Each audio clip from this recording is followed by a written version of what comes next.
এখানে কতজন স্টুডেন্ট আছে? এখন গর্ভবতী দিয়া 27 জন। 27 জন। তারা পড়াশোনা করে কোথায়? এখানে পড়ায় বান্দার মধ্যে জায়গা নাই তো। জায়গা। আর রান্না বাড়া কই করা হয় বাচ্চাদের জন্য? বাচ্চাদের গ্যাসের মধ্যে। তো রান্নার কি আলাদা ঘর নেই? না।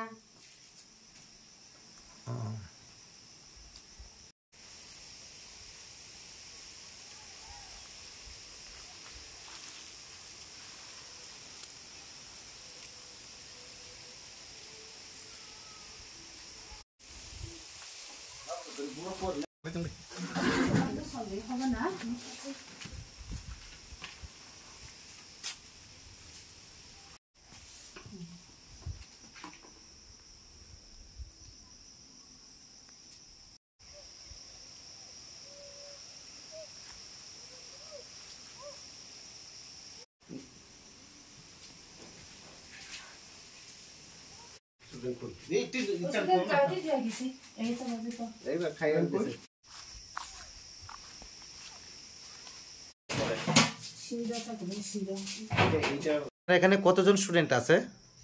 এখন গর্ভবতী দিয়া 27 জন। 27 জন। তারা পড়াশোনা করে কোথায়? এখানে পড়ায় বান্দার মধ্যে জায়গা নাই তো। জায়গা। আর রান্না বাড়া কই করা হয় বাচ্চাদের জন্য? বাচ্চাদের গ্যাসের মধ্যে। তো রান্নার কি আলাদা ঘর নেই? না।